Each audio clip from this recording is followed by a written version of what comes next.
It is such a treat to be with one of my favorite people in the world. Dr. Doug Mader came into my life because I saw this big poster at a veterinary conference, author of The Vet at Noah's Ark. And I thought, oh, that sounds like it could be a good book. So I got the book, and it was a great book. And I said, oh, do come on this show. Let me interview you. And he did. And now we have our very own show called Exotic Pets that is delightful and leans on all of your many years of experience, Doug, and in particular the fact that you're an exotic animal veterinarian and a zoological veterinarian, which I know isn't the right word. You take care of zoo animals and crocodiles and sanctuaries. It's fabulous, all the things you do. I consider you a true gift in my life and a gift to our audience because you know about things and care about things that aren't always just the obvious meat and potatoes, even my stuff. Do we spay or neuter? You were bringing up something that is of passionate interest to you. Yeah. And Prescription again, drugs. Tracy, once again, thanks for having me on your big show. And I really appreciate it. It's always a pleasure to be with you and your audience and letting me pontificate about some of my concerns that I have.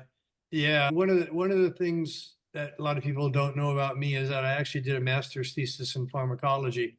And so the study of drugs and the use of drugs in veterinary and human medicine has always been of paramount importance to me. Hmm. So the thing that you know about me and that a lot of people may or may not know is that I was in a horrific automobile accident Yeah. and had multiple surgeries. So unfortunately, I've had to go to the pharmacy many times to get medications Yeah. filled. Being a veterinarian and a scientist and a patient, I understand the importance of following proper instructions. But there's a couple things that came up. I went to the pharmacy the other day to get a refill on one of my medications, and I was patiently standing in line, as were three or four other people. And I watched as this older gentleman walked up to the counter, and I could tell that there was something wrong. And he demanded to speak to the pharmacist. The pharmacist came out and said, "How can I help you, sir?" And the pharmacist, speaking in their golf tone, nice and quiet to be Right. private. And the gentleman was by no means quiet. He wanted an audience. And Right. he slammed a bottle of pills on the counter and he goes, "You sold me these pills a couple of days ago and I found them cheaper on the internet. I demand a refund." Oh And the my. pharmacist said, "I'm sorry, sir. I can't give you a refund on prescription drugs. If it had been something over the counter that wasn't opened, Right. not a problem. These are prescription drugs. I'm not legally can't give you a refund." And the guy slams his fist down and he goes, "You're ripping me off. You only care about the money." He goes, "I found him online, blah, blah, blah. It was half the price of what you're charging. I demand a refund." Pharmacist said, "Sir, state law, federal law, I cannot refund a prescription drug. It's the way it is. I'm very sorry. I understand where you're coming from. Next time, I encourage you to shop around, look for coupons, Beforehand. and then also talk to the pharmacy techs because they're really good about helping you find lower prices. And Right. again, I apologize. I cannot give you a refund." So the guy takes the bottle, opens the top, and then throws it across the counter at the Oh, that's nice. pharmacist. Pills go flying everywhere. Then he Wow. muttered a few expletives and stormed out of the store. So he put on his drama. He played out his narrative. Everybody in line just kind of looked at each other, totally dumbfounded. And of course, I felt my heart just went out to the pharmacist For because sure. nobody needs to be treated that rude. No. Anyway, so let's break this down, okay? First off, what he said is absolutely true. They are not allowed to refund prescription Correct. drugs. It's that simple. Why? Because how would you feel if the pharmacy tech went back there with her whisk broom, swept up all the pills, Right. Right. dusted them off, put them back in a bottle, and sold them to somebody else? Okay? You Sure. can't resell drugs. You can't do that. It's just Right. against the law. So the guy's behavior was out of line. He certainly, I encourage you to file a complaint with the state board. There are things you can do, but not be that person. Right. And there are many ways now to find medications. And certainly in the veterinary world, veterinarians have it a little different than human doctors do. I don't know if you're aware of this, but in most, not all, but most states, veterinarians are allowed to sell, they can have their own pharmacy. Yes. So Yes. let's say you take your dog to the veterinarian, your dog has a skin infection, and he prescribes some antibiotics. If you, the veterinarian can fill them right there and it saves you a trip to the pharmacy. Wow, that's a real convenience. Okay. Yep. In some states, veterinarians are allowed to have their own pharmacy, but they have to give you the option. All right, Tracy, I have that pill Right. here. This is what it's going to cost. Or if I'm happy to write you a prescription, you can take it to the local pharmacy down at Right. the end of the street, or you can shop it around on the internet. Because some states require that you have that option to either shop it around or get it filled. So as far as I know, there are no states, and I could be wrong because things may have changed, but I stay fairly current on this, that absolutely say no veterinarians can give out drugs. I think they're all still allowed as long as Right. they give the option to go to a pharmacy. So what are the options that we have? The option number one, the most convenient, is buy it from your veterinarian. You're there, you're standing at the counter. You don't have to drive around, find a parking Right. spot, stand in line, blah, blah, blah. Option number two is you get the script and you go to one of the online pharmacies and you either email them a copy of the script or fax them the script. Or a lot of the online pharmacies now, you just tell them, my doctor said I need penicillin. They contact the doctor and say, Tracy contacted me, her dog needs penicillin. Is that Right. okay? And then you just approve it online. It's really easy. Then there's digital records everywhere you look. And then the old fashioned way is the doctor writes a script, the vet writes a script, you take it to the pharmacy, you stand in line and you drop it off, you go shopping, come back in an hour and pick it up.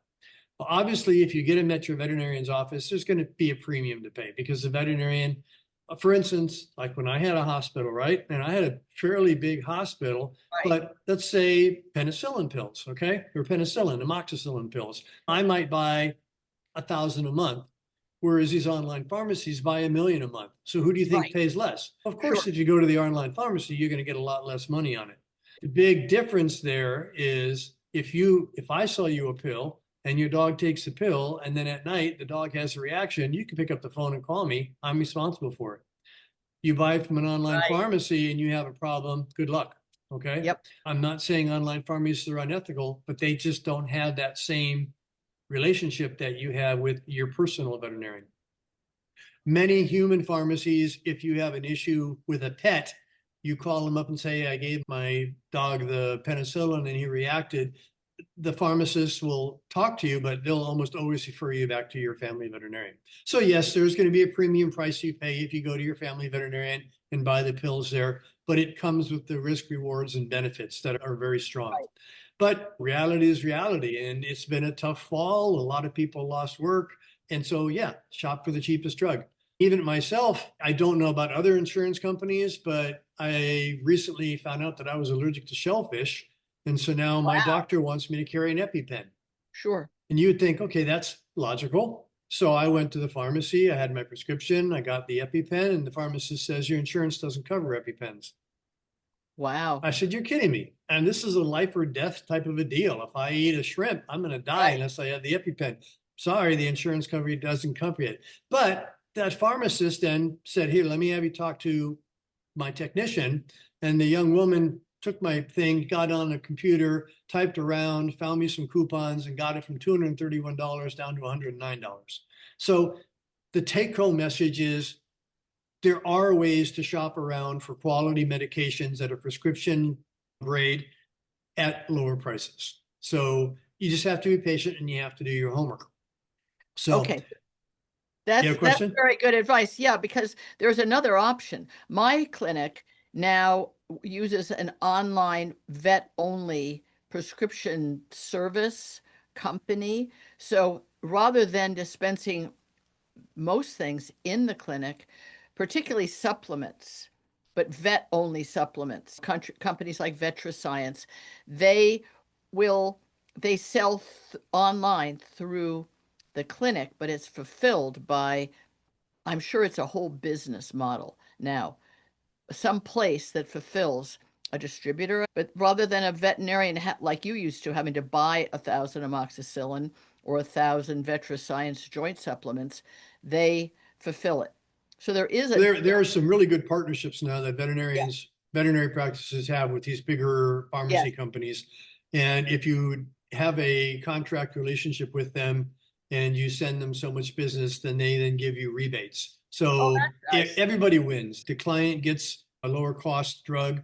The veterinarian wins because then they don't have to deal with the That's right. mandatory inventory and all That's the right. paperwork involved with it. Now, the only downside of that, and it's a real minor downside, is let's say you have a dog that has an emergent situation. Well, you You don't need it have right 2 or 3 days, you need it right now. So either you get right. it from the veterinarian or you get it from the local pharmacy where you can walk over there and in a couple hours you'll have it in your pocket. And then Yeah. sometimes, you know what, you compromise. Okay, Tracy, I know your dog is really sick. I know you want to shop around. I'll give you a couple days worth. That should give you plenty Right. of time to find it online or the local pharmacy cheaper. So I think these are all great things, but I want to talk about something else along the same lines. And that is, I've seen situations where, especially with certain things, like certain medications are more expensive. Certain medications, let's say penicillin, that's been around since 1939, longer than me, and is very inexpensive. It's still a great drug, but it's very inexpensive. Then you pick something else, let's just say something like imipenem or one of these advanced antibiotics, they can be as much as $100 a pill. All right. Wow. So if your dog needs it, I'm not going to script out 3 weeks worth, right? Because you're Right. looking at $21,000 there, maybe, or I don't, you do the math. Okay. You're Right. smarter than I am, but you see my point. So here's the conundrum. You write a script for, let's say, 10 pills, 5 pills into it, your dog is 100% fine. What do you do with the other 5 pills? If the doctor recommends giving the full 10 days worth, give the full 10 days worth. If you don't think you need to, call your vet, call the vet, talk to one of the technicians and say, hey, Fido's doing great. Do I need to finish out the script? And the vet may say, you know what? You're seeing clinical improvement, but there's still maybe some subclinical disease. Yes, fill out the whole script, or no, go ahead and stop it. Okay. The flip side of that is they give you 10 days worth, 10 days into it, Fido's not better, and you need to get a refill. Darn it, now I got to drive all the way back to the vet's office, and now I got to get on the line and I got to reorder more pills. Why do I have to get more pills? Why do I have to drive back to the vet office? So my point of this part of the story is nobody has that crystal ball. This Fido is going to need 8.5 days worth of Yeah. penicillin.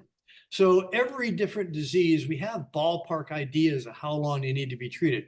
For instance, let's say a basic bacterial infection like a cat bite abscess, Okay. 7 days, okay? Pretty much 7 days, it's going to be cleared up. Something like a nasty skin infection, boy, most of those, like I'll put them on antibiotics for at least 3 weeks. I think that's generally the kind of the gold standard. All right, now you get something along the lines of, let's say, a kidney infection. That could be 3 months or 30 days to 2 or 3 months. And then Mm-hmm. if you get something like a bone infection, you could be looking at 6 months worth of antibiotics. And generally, when the doctor, and this goes for human doctors and veterinarians and dentists, writes the prescription, they're trying to write it for the average amount of time that particular malady is going to take to treat. So yes, it may get better before you use up all 14 pills. You can't take those pills back. They're prescription pills. Okay. Back to If Eric. they need a refill, it's always better. And oftentimes I'll have this discussion if I can sense with a client that they may have some angst about buying the medications. For instance, if it's an expensive drug that needs 3 weeks, maybe they can only afford a week at a time. I get it. So I'll Yep. give you a script with a 7 day script with 3 refills. Yep. So that's one way to handle it. Okay, that brings me to my last important point, and that is, let's say I give Fido his amoxicillin for 14 days. 7 days into it, Fido is completely normal. You have 7 days left. What do you do with those pills? Okay. Technically, you don't really want to flush them down the toilet because you don't want to put Right. antibiotics in the environment. It's never, ever a good idea. You don't really want to throw them away. It's just not smart. Okay. You can take them back to the veterinarian. They cannot give you money back for them. They are not allowed to resell them, but they have biohazard disposal containers that they can throw them away. I know some veterinarians, myself included, if I had leftover medications from clients, I would put them in a wildlife place, clearly labeled for wildlife use only, and then I would use them for wildlife because a lot of the wildlife facilities, the rehab facilities, run on a shoestring budget. So I can give them leftover medications as long as I have that doctor-patient-client relationship with the key deer or the wood stork or the alligator. Right. Okay, I can give them a prescription drug and not charge them if it was donated. Okay, so there are options that you have.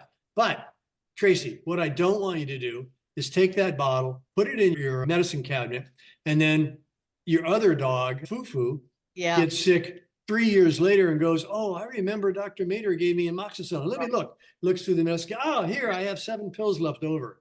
By the way, the expiration date was a year and a half ago, number one. Yeah. Of And number two, it may not be the same thing. So course. don't just randomly think, oh, leftover antibiotic is going to be good for anything.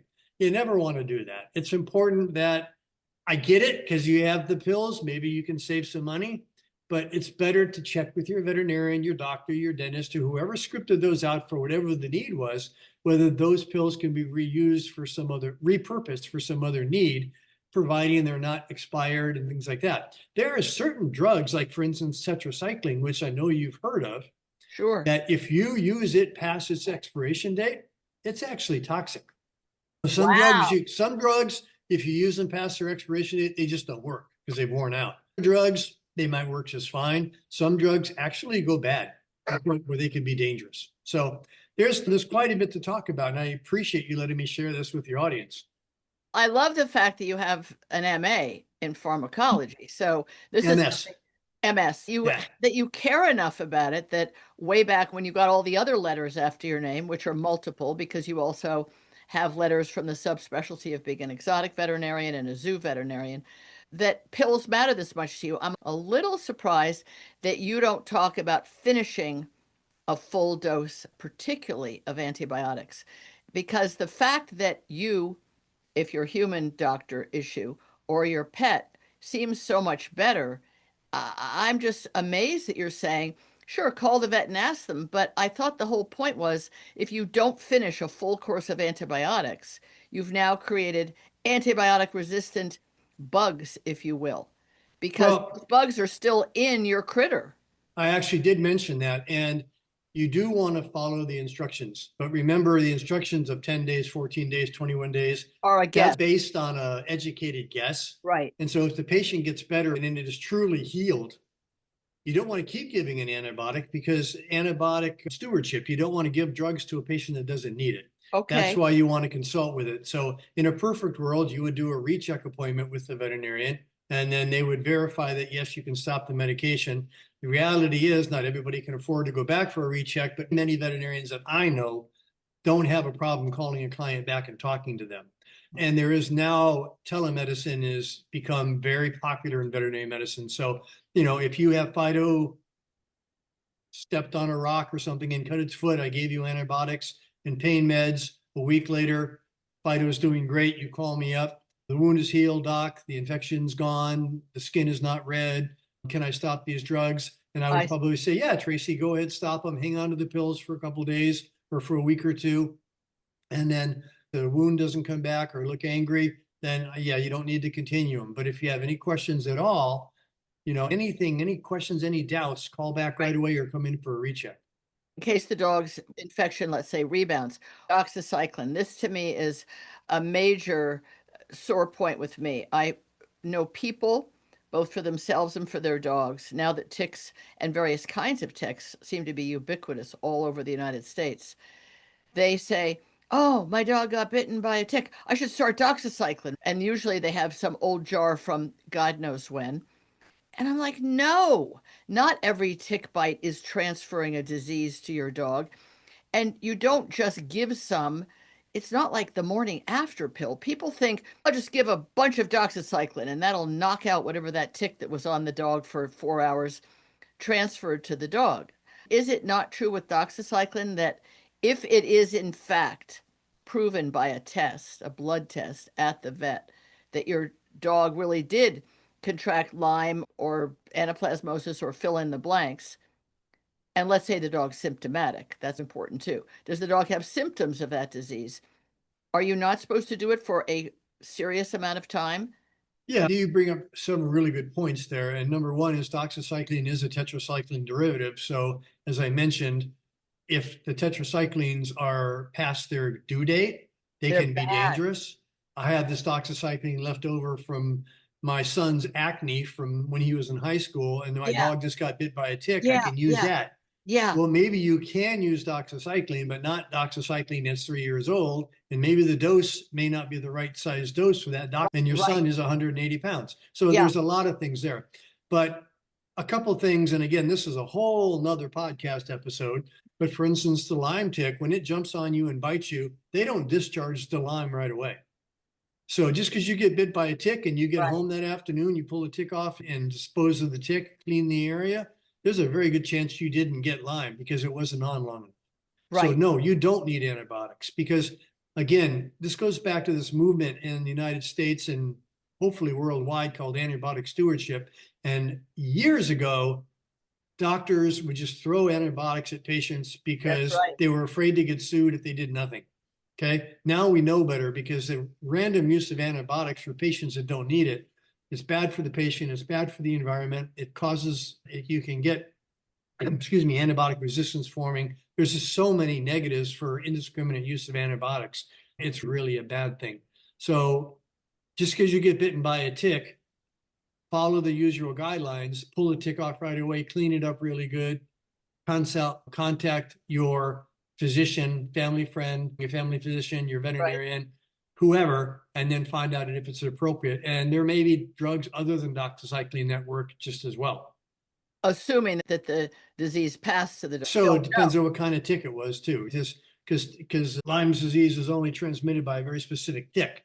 I have to laugh because where we live on an island, we don't have that tick. You don't? Okay, we You're don't have lying. the tick. And for Lyme's disease to be transmitted, and this is getting way off the subject, I apologize to the listeners, but you have to have the tick and you have to have a small mammal intermediate host to complete the Lyme life cycle. We Yes. don't have the tick, we don't have the intermediate host, but we do have veterinarians in our county that routinely prescribe antibiotics for Lyme's disease. It's Wow. wait a minute. We don't Wow. have the tick that has Lyme's disease. Wow. So that's a big no. So So I guess no, we have to wrap up, but it's really important that people think carefully and clearly and collaborate with their vet when they're going to take any kind of medication for their dog. I personally, thank you. as soon as we sign off, I'm going to my dog. I have a dog pharmacy shelf in my kitchen. I'm going to take the doxycycline and I'm going to do that. I had no idea it could go bad and make them or me sick. I've been saving it in case anybody tested positive for Lyme or anaplasmosis or something. I didn't know it could be toxic. The best thing to do is take it to the pharmacy or to the vet where it can be disposed of. Safe. The fire department too. Well, they'll Okay. often take used drugs or leftovers. But don't flush them for sure. It'll No, ruin your septic system or go into the local water supply. And don't put them in your garbage because then it'll wind up doing some environmental harm also. Doug, this is so important that people realize it.